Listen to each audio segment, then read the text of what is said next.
हम लोग इस लड़ाई को लड़ेंगे, क्योंकि यह लड़ाई किसी कुर्सी की लड़ाई नहीं है। और आप कह रही थी कुर्सी चली गई, वो बंते जी कह रहे थे कुर्सी कहीं नहीं गई, यहीं अंदर मेरे भाई को मिल गई है। तो कुर्सी की चिंता मत करो, कुर्सियां आएंगी और जाएंगी। यह कुर्सियां सब डॉक्टर बाबा साहब अम्बेडकर की दी हुई हैं। कोई भी व्यक्ति कुर्सी से बड़ा नहीं हो सकता, लेकिन अपने कर्म से, अपने आचरण से छोटी कुर्सी को बड़ा बना सकता। मैं पूरे देश के अंदर लगातार जा रहा हूं। अभी तक जो मेरे दौरे चल रहे हैं सारे साउथ इंडिया के चल रहे हैं। तमिलनाडु, आंध्र प्रदेश, तेलंगाना, महाराष्ट्र, उधर गुजरात से बहुत ज़्यादा इन्विटेशन आ रहे हैं, राजस्थान से बहुत ज़्यादा आ रहे हैं, मध्य प्रदेश से, यूपी से। पूरे देश में जाके अपने समाज के हक अधिकार की लड़ाई को लड़ने का फिर से समय आ गया है। बाबा साहब ने क्रांति की हमारे लोगों को हक अधिकार दिलाने के लिए। मनुवादियों ने प्रति क्रांति की हमारे अधिकारों को छीनने के लिए। अधिकार छीन गए। अब अगर कुछ बचाना है, इस लड़ाई को आगे बढ़ाना है, तो हमें फिर से डॉक्टर बाबा साहब अम्बेडकर, मान्यवर कांसीराम सहित हमारे समाज के महापुरुषों के रास्ते पे चलकर अपनी दोबारा से क्रांति की आग को बढ़ाना होगा। हम अपने खून की एक एक बूंद से बाबा साहब की जलाई हुई मसाल को जलाने का काम करेंगे। हम इस लड़ाई को लड़ेंगे, हम इस लड़ाई को जीतेंगे। और उसमें डॉक्टर बाबा साहब अम्बेडकर जी को बोलने के लिए खड़ा किया राजेंद्र प्रसाद जी ने। तो डॉक्टर बाबा साहब अम्बेडकर जी ने कहा बहुत कुछ है, वो सारा नहीं कहूंगा क्योंकि समय कम है, सिर्फ 2 बातें कहूंगा। एक बात तो उन्होंने कही थी कि कोई भी संविधान कितना ही बेहतरीन क्यों ना हो, अगर उस संविधान को लागू करने की जिम्मेदारी जिनके कंधों पर है, अगर उनकी नीयत अच्छी नहीं है तो बढ़िया से बढ़िया संविधान बुरा साबित होगा। और दूसरी बात उन्होंने कही थी कि आज भारत आजाद तो हो रहा है, लेकिन भारत के लोग आजाद बने रहेंगे, इस पे मुझे संदेह है। यह संदेह उन्होंने क्यों जाहिर किया? आज उस पर चर्चा करनी बेहद जरूरी है। उन्होंने कहा था आजादी प्राप्त करने के बाद हमारे हाथ में सत्ता तो होगी, हम सरकारें तो वोट से चुनेंगे, लेकिन वो दिन सबसे ज्यादा खतरनाक होगा जिस दिन हम लोग विचारों की बजाय नेताओं के प्रति इतने अंधभक्त हो जाएंगे कि हम नेताओं को अपना आइकन बनाकर उनकी बात को सुने बिना, उनको परीक्षण किए बिना अंधभक्त होकर उनके इशारे पे चलना शुरू कर देंगे। उसी दिन भारत में तानाशाही की जड़ें फिर से मजबूत हो जाएंगी।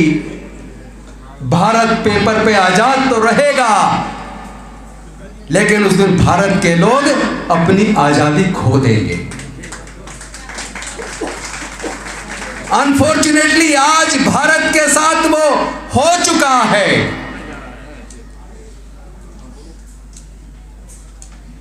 जो सरकार आज सत्ता में है, उसके जो मुखिया हैं, लोग उनके प्रति इतने अंधभक्त हो गए कि उन्होंने भारत सरकार के सारे उपक्रम बेच दिए। भारत की शिक्षा नीति को न्यू एजुकेशन पॉलिसी के तहत यूनिवर्सिटी का उन्होंने कैटेगराइजेशन कर दिया। ए ग्रेड यूनिवर्सिटी में अब पूरा का पूरा खर्चा यूनिवर्सिटी को खुद उठाना होगा, यानी कि अब बच्चों को यूनिवर्सिटीज में अपनी पढ़ाई का पूरा खर्चा खुद उठाना होगा। ए ग्रेड यूनिवर्सिटी का जो लाखों रुपए साल का होगा। तो 99.9% दलित, पिछड़े, आदिवासी समाज के बच्चे ए ग्रेड यूनिवर्सिटी में नहीं पढ़ पाएंगे, ये मेरा दावा है। दूसरी, उन्होंने न्यू एजुकेशन पॉलिसी में बी ग्रेड यूनिवर्सिटी बनाई। बी ग्रेड यूनिवर्सिटी में 75% खर्चा बच्चों को खुद उठाना होगा। वो खर्चा भी लाखों रुपए साल का होगा। यानी गरीबों के बच्चे, दलित, पिछड़े, आदिवासी, अल्पसंख्यक और जनरल कैटेगरी के मजदूर, किसान और गरीब, उनके बच्चे भी वो लाखों रुपए साल का खर्चा उठाकर बी ग्रेड यूनिवर्सिटी में भी नहीं पढ़ पाएंगे। और तीसरी यूनिवर्सिटी होंगी सी ग्रेड। सी ग्रेड में 25% खर्चा जनता को खुद उठाना पड़ेगा, स्टूडेंट को उठाना होगा। वो भी 20-25 हजार रुपए से कम नहीं होगा। मुझे पूरा यकीन है गरीब वर्गों के 95% बच्चे सी ग्रेड यूनिवर्सिटी में भी नहीं पढ़ पाएंगे। यहीं से मैं जोड़ता हूं ज्योतिबा फूले जी की बात को। उन्होंने कहा था, विद्या बिना मति गई, मति बिना नीति गई, नीति बिना गति गई, गति बिना धन गया, और धन के अभाव में हमारे बहुजन समाज के लोग गरीब हो गए और फिर गुलाम हो गए। यानी कि फिर से आपकी शिक्षा जा रही है। शिक्षा जाएगी तो मति जाएगी, मति जाएगी तो नीति जाएगी, नीति जाएगी तो गति जाएगी, गति जाएगी तो आपका धन चला जाएगा, आप गरीब हो जाएंगे, और गरीब होने का मतलब आप फिर से गुलाम हो जाएंगे। इसलिए मैंने आपसे पूछा था कि आप फिर से अपने बच्चों को गुलाम देखना चाहते हो?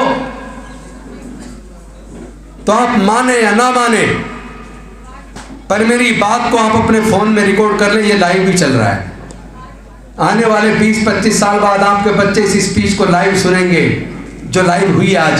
ये रिकॉर्ड इसका अवेलेबल होगा, और वो कहेंगे जो बात उस वक्त उन्होंने कही, और जो संदेह 25 नवंबर 1949 को अपने संविधान सभा में दिए हुए भाषण को डॉक्टर बाबा साहब अम्बेडकर ने जो संदेह आजादी को लेकर जाहिर किया था, वो संदेह सच साबित हुआ। अंत में मैं आपसे इजाजत चाहता हूं, क्योंकि आज अपने समाज के लोग बैठे हैं। मैंने संकल्प लिया है कि हम जिंदगी में, अब भविष्य में कभी एमएलए, सांसद, मंत्री बने या ना बने, लेकिन अपने समाज के बच्चों की गुलामी हमें स्वीकार नहीं है। मैंने आरटीआई विंग बना ली है, पूरी एक लीगल विंग का भी निर्माण कर लिया है।